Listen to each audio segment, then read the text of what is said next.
It was a bitterly cold night, the kind where the wind howled through the cracks in the old wooden farmhouse, whispering tales of loneliness. Jacob Reed sat by the fireplace, staring at the flickering flames, lost in thought. The old farmer had lived alone for over a decade, ever since his wife, Margaret, had passed away. His only company was the distant hoot of an owl and the memories that filled the empty spaces of his home. Then, came the knock. A single, hesitant rap at the door, barely audible over the howling wind. Jacob furrowed his brows. Who could be visiting at this hour? No one ever came. His farm was miles away from the nearest town, and the road leading to it was nothing more than a winding dirt path, now likely covered in ice. With a groan, he rose from his chair, grabbing the old lantern that sat on the wooden table. He unlatched the heavy door, and the cold air rushed in, stealing the warmth from his bones.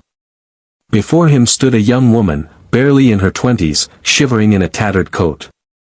Her face was pale, her lips trembling. In her arms, she clutched a bundle wrapped in a thin blanket. "Please." Her voice was hoarse, desperate. "I need help."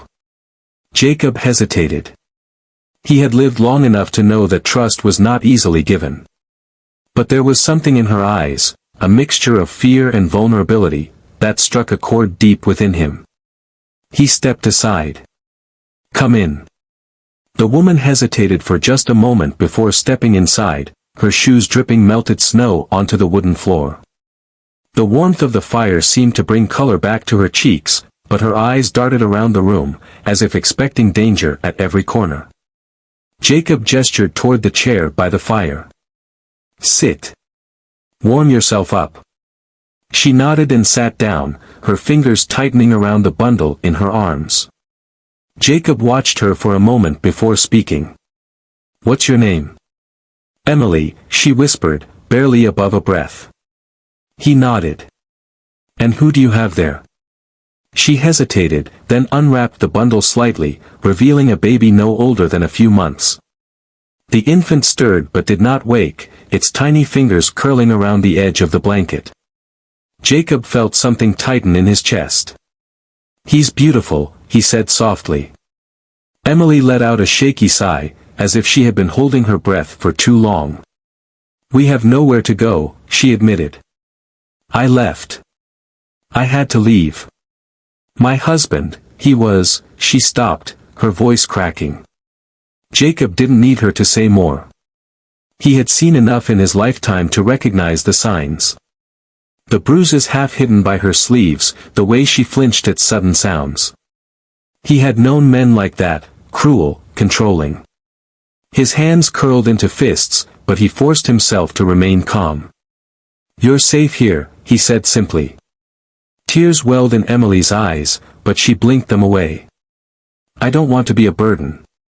We just need a place to rest for the night." Jacob looked at the child, then at Emily. He saw the exhaustion in her face, the weight she carried.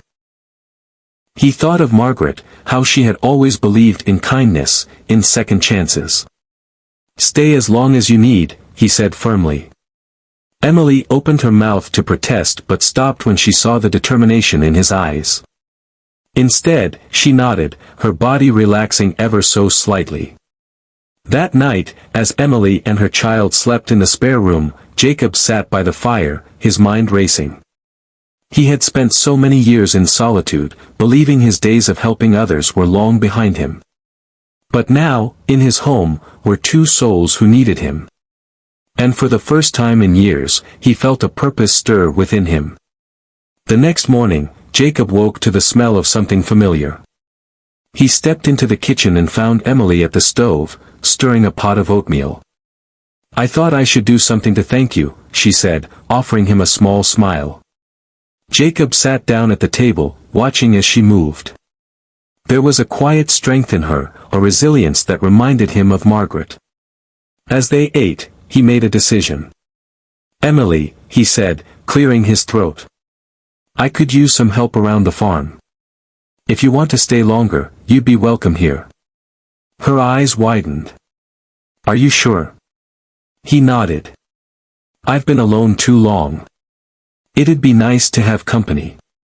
Tears welled in her eyes again, but this time, they were of gratitude. Thank you, she whispered.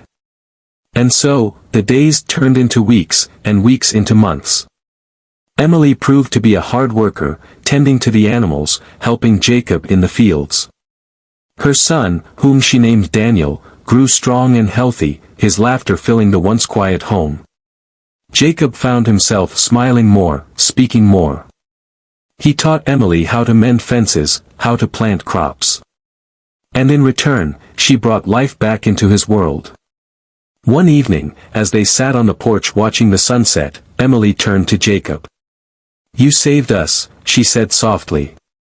"I don't know where we would be if you hadn't opened that door." Jacob shook his head. "You saved yourself, Emily. You were strong enough to leave. I just gave you a place to land." She reached over and squeezed his hand. "I think Margaret would have been proud of you." His throat tightened, and he looked away, blinking back tears. "I hope so." As the sky darkened and the stars began to appear, Jacob realized something. He had thought he was saving Emily and Daniel, but in truth, they had saved him just as much. For in their presence, he had found a family once more. And in his kindness, he had discovered that no one was ever truly alone, not when they had the courage to open their door and let love in. I've crafted an emotional and inspiring short story based on your title request. Let me know if you'd like any refinements or additional elements.